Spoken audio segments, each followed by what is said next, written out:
새벽 6시 마포의 골목은 아직 어둠을 덜어내지 못했다. 박도연은 이발소 셔터를 올렸다.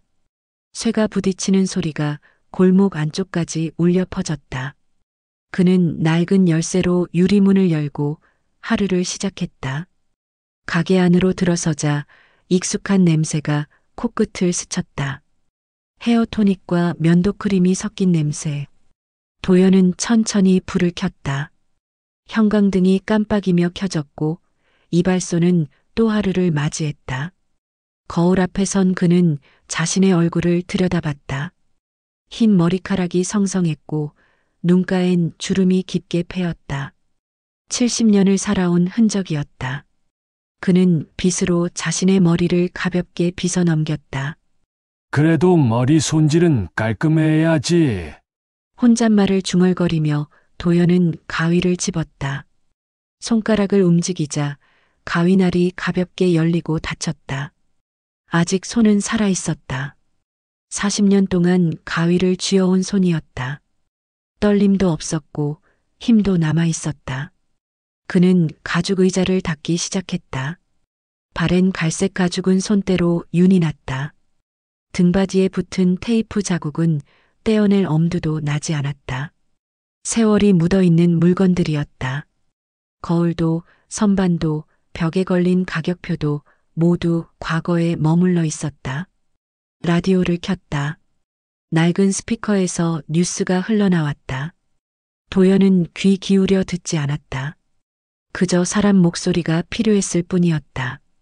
이발소엔 그의 숨소리 말고는 아무 소리도 나지 않았으니까. 벽시계가 7시를 가리켰다. 도연은 문 앞에 영업 중 팻말을 걸었다. 하지만 손님은 오지 않았다. 요즘엔 거의 오지 않았다. 젊은 사람들은 화려한 헤어샵으로 갔고 동네 사람들도 하나 둘 떠나갔다. 그는 의자에 앉아 창밖을 내다봤다. 골목 건너편엔 분식집이 보였다. 아침부터 바쁘게 움직이는 사람의 그림자가 비쳤다. 정인숙이었다. 그녀도 혼자 가게를 꾸려가는 사람이었다. 도연은 서랍을 열었다. 오래된 사진 한 장이 구겨진 채 놓여 있었다. 젊은 시절의 자신과 아내, 그리고 두 아이가 찍혀 있었다. 아내 옆에 서 있던 아들 도윤은 초등학생이었고 딸 지수는 유치원생이었다. 사진 속 사람들은 웃고 있었다. 하지만 지금은 아무도 남아있지 않았다. 아내는 세상을 떠난 지 5년이 지났다. 암이었다. 병원에서 보낸 마지막 날들은 지옥 같았다. 도연은 아내의 손을 잡고 매일 밤을 새웠다. 아내가 떠난 뒤 아이들도 멀어졌다. 도윤은 사업 실패 후 연락을 끊었고 지수는 결혼하며 부산으로 내려갔다. 명절에도 연락이 오지 않았다. 도연은 전화를 걸지 않았다. 아이들도 각자 삶이 있을 거라 생각했다. 괜찮아. 다들 바쁘지. 그는 사진을 다시 서랍에 넣었다. 감정을 드러내지 않았다. 슬픔도 그리움도 가슴속에 묻어두었다. 그렇게 살아왔으니까. 9시가 되자 첫 손님이 왔다. 70대 노인이었다. 단골이었다. 한 달에 한 번씩 찾아왔다. 박 사장, 오늘도 간단하게. 알겠습니다. 도연은 손님을 의자에 앉혔다. 케이프를 두르고 분무기로 머리를 적셨다. 가위를 들자 손이 저절로 움직였다. 40년 동안 반복한 동작이었다. 생각하지 않아도 손이 기억했다. 요즘 손님 없지? 노인이 물었다. 도연은 대답 없이 가위질을 이어갔다. 다들 헤어샵으로 가더라고. 세상이 변했어. 그렇습니다. 자네도 이젠 좀 쉬어야 하는 거 아냐? 도연은 빗으로 머리를 쓸어 올렸다. 거울 속 자신의 얼굴이 비쳤다. 노인의 말이 가슴에 박혔다. 하지만 그는 아무 말도 하지 않았다. 이발이 끝나고 손님이 나갔다. 도연은 다시 혼자가 됐다. 라디오에선 오래된 가요가 흘러나왔다. 그는 빗자루를 들고 바닥에 떨어진 머리카락을 쓸었다. 점심 무렵 인숙이 이발소 문을 두드렸다. 손에는 김밥 한 줄이 들려 있었다. 박 사장님, 또 라면만 드시려고요? 아, 괜찮습니다. 괜찮긴요. 이거라도 드세요. 인숙은 김밥을 카운터에 놓고 나갔다. 도연은 김밥을 내려다봤다. 따뜻했다. 간 만든 거였다. 그는 천천히 한 조각을 집어들었다. 입안에서 밥알이 부드럽게 풀어졌다. 고맙습니다. 작은 목소리로 중얼거렸다. 하지만 인숙은 이미 분식집으로 돌아간 뒤였다. 도연은 혼자 김밥을 먹었다. 사람의 손길이 묻은 음식은 오랜만이었다. 저녁이 됐다. 손님은 더 이상 오지 않았다. 도연은 가게 문을 닫았다. 셔터를 내리며 그는 골목을 바라봤다. 가로등 불빛이 하나씩 켜졌다. 사람들은 집으로 돌아가고 골목은 조용해졌다. 그는 이발소 뒤편 좁은 방으로 들어갔다. 원룸이었다.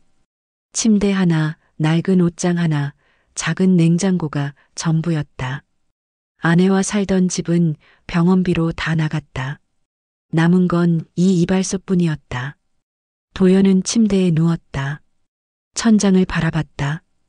금이 간 천장은 오래전부터 그대로였다. 그는 눈을 감았다.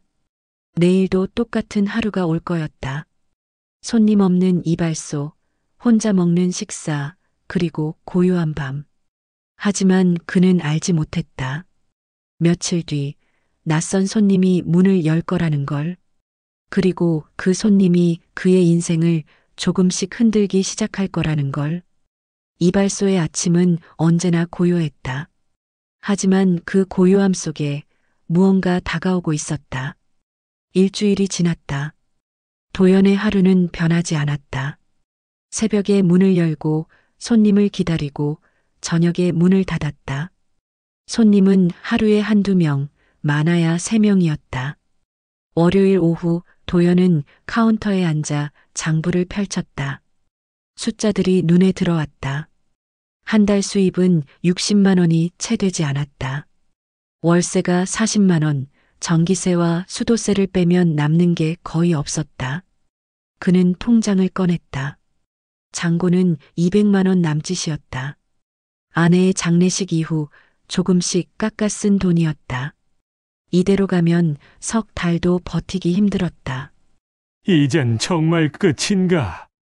도연은 중얼거렸다. 손은 아직 멀쩡했지만 손님이 오지 않으면 소용없었다.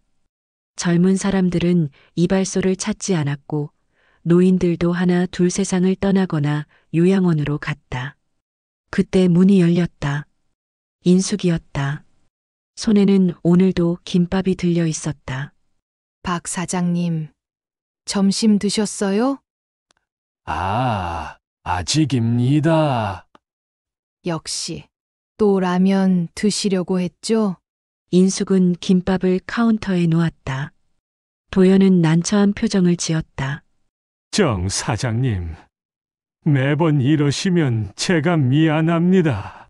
미안하긴요. 남는 거예요. 버릴 것보단 낫잖아요. 그녀는 거짓말을 했다.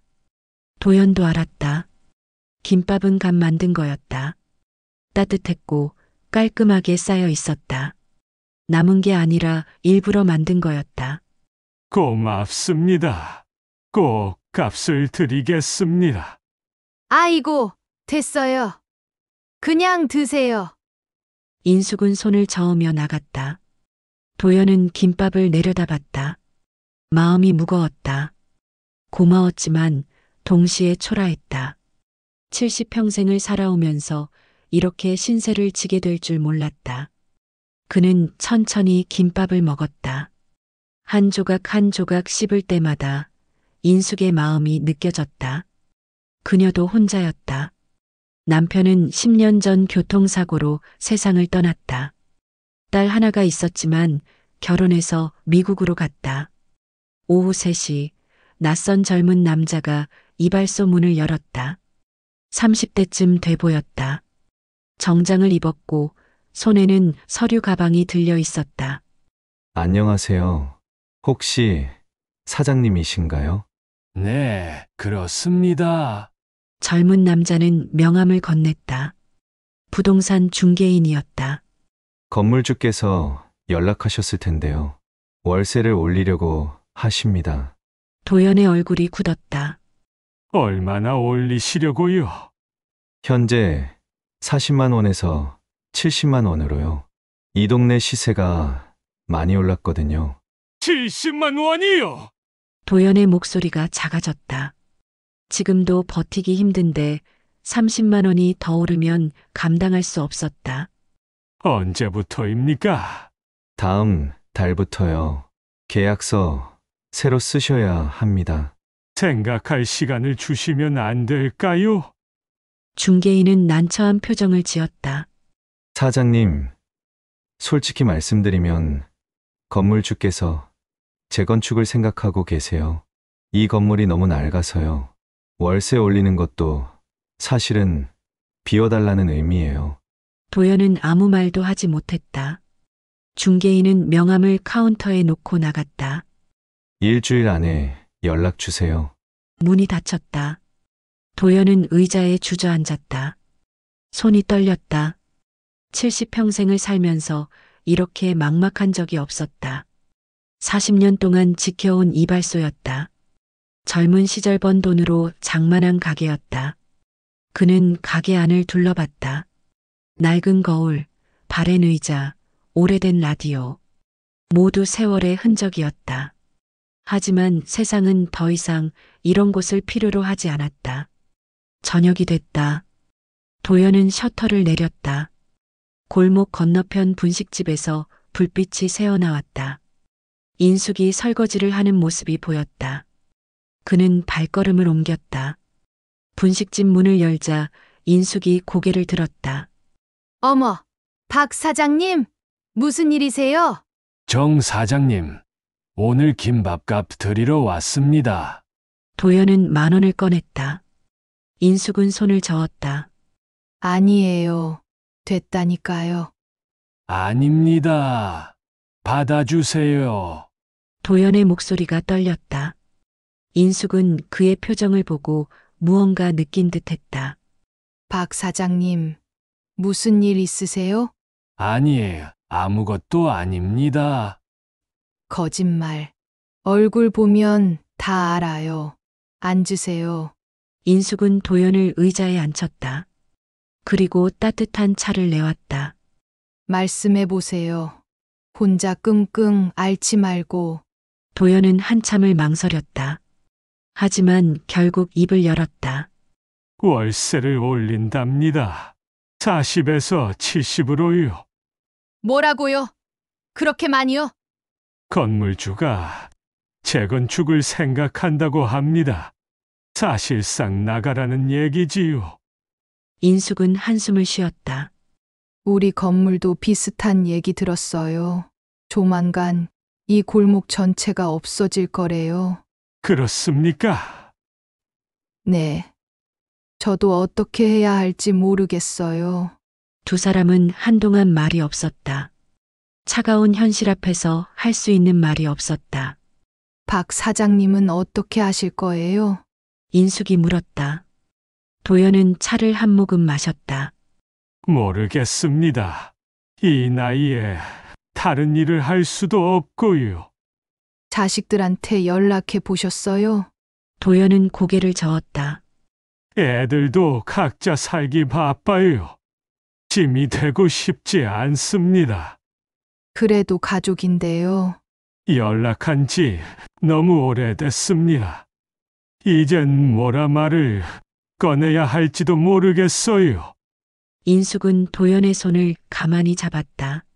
박 사장님, 우린 아직 살아있잖아요.